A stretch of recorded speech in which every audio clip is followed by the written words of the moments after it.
हम प्रसन्नता से जीना चाहते हैं या छोटी छोटी समस्याओं को लेकर, छोटी छोटी बातों को लेकर निराश और उदास होकर जीवन बिताना चाहते हैं? इसका निर्णय तो हमें खुद ही लेना पड़ेगा। इसके लिए हमें खुद ही अभ्यास करना पड़ेगा और संकल्प भी लेना पड़ेगा।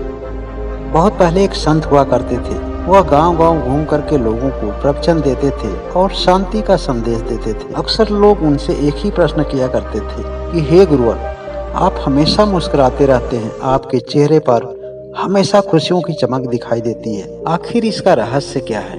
तब वह संत कहते हैं कि सबसे पहले मैं सोकर उठता हूँ तो अपने आप को एक दर्पण में देखता हूँ और मैं अपनी प्रतिबिंब को देख करके ईश्वर को सबसे पहले धन्यवाद देता हूँ कि हे ईश्वर, आपने मुझे फिर से एक नया दिन, एक नया अवसर दिया।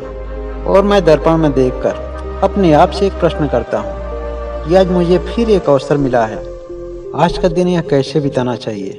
तो अंदर से ही आवाज़ आती है कि आज का दिन क्यों नहीं हम पूरे खुशी और ऊर्जा के साथ बिताएं। फिर अंदर से आवाज़ आती है कि आज कुछ लोग फिर मिलेंगे जो हमें दुखित करना चाहेंगे, तब फिर क्या करेंगे?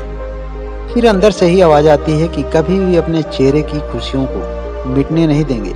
जो मेरे अंदर खुशियों का दीपक जल रहा है, किसी भी परिस्थिति में उसे बुझने नहीं देंगे। और इसी संकल्प के साथ हम अपने दिन की शुरुआत करते हैं, हंसते हुए, मुस्कुराते हुए।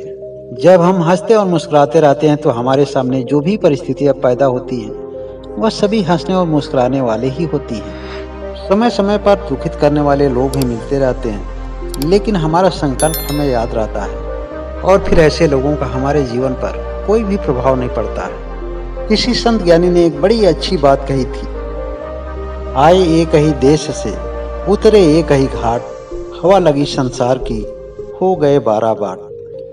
यहाँ देश का मतलब है परमात्मा के पास से, परमात्मा के नगरी से, और इस दुनिया को घाट कहा गया, अर्थात जहाँ से सभी लोग आए हैं वहाँ केवल आनंद है। लेकिन जैसे ही संसार रूपी घाट पर लोग उतरते हैं, लोभ, लालच, अहंकार, ईर्ष्या, द्वेष, भय, क्रोध इत्यादि हवाओं के लगते ही उनका जीवन धूमिल होने लगता है। धूमिल अर्थात दुखों से भर जाता है, समस्याओं से घिर जाते हैं। कहा जाता है कि एक मनुष्य को निर्मित करने में परमात्मा को केवल 9 महीने का समय लगता है, लेकिन एक अच्छे जीवन का निर्माण करने में आदमी को पूरा जीवन लग जाता है। उसके बावजूद भी वह एक अच्छा जीवन का निर्माण नहीं कर पाता है। कुछ लोग ज्ञान और ध्यान का मार्ग अपनाकर एक अच्छे जीवन का निर्माण करने में सफल हो जाते हैं और ऐसे लोगों को ज्ञानियों की संज्ञा दी गई है। और ऐसे लोगों की आखिर देश में और दुनिया में संख्या कितनी है?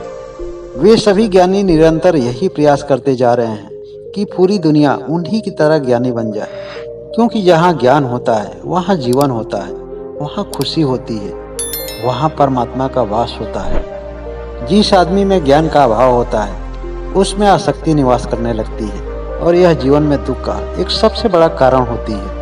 एक बार भगवान बुद्ध के पास एक आदमी आता है और कहता है कि हे प्रभु, दुख का सबसे बड़ा कारण क्या है? भगवान बुद्ध उसे कई कारण बताते हैं, लेकिन कहते हैं कि सबसे प्रमुख कारण होता है आदमी का आसक्त होना। तब वह पूछता है कि आसक्ति क्या होती है?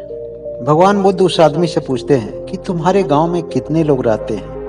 वह आदमी कहता है कि हमारे गांव में हजारों लोग रहते हैं। बुद्ध कहते हैं कि तुम्हारे गांव में क्या कुछ ऐसे भी लोग हैं जब वह बीमार पड़ते हैं तो तुम्हें कष्ट होता है, तुम्हें दुख होता है? वह आदमी कहता है कि हाँ, बिल्कुल है, ऐसे लोगों का दुख मेरा अपना दुख लगता है। फिर बुद्ध कहते हैं कि क्या गाँव में तुम्हारे कुछ ऐसे भी लोग हैं जिनका दुख तुम्हें बहुत ज़्यादा प्रभावित नहीं करता है? तब वह कहता है कि हाँ, कुछ ऐसे भी लोग हैं जिन पर दुख पड़ता है तो दुख तो हमें होता है, लेकिन उतना नहीं होता है। भगवान बुद्ध कहते हैं कि किसी दूसरे के दुख को देखकर तुम्हें जब दुख होता है तो इस दुख को ही आसक्ति कहते हैं। इन बातों का तात्पर्य यह बिल्कुल नहीं है कि किसी दूसरे का दुख का हमें आभास नहीं होना चाहिए।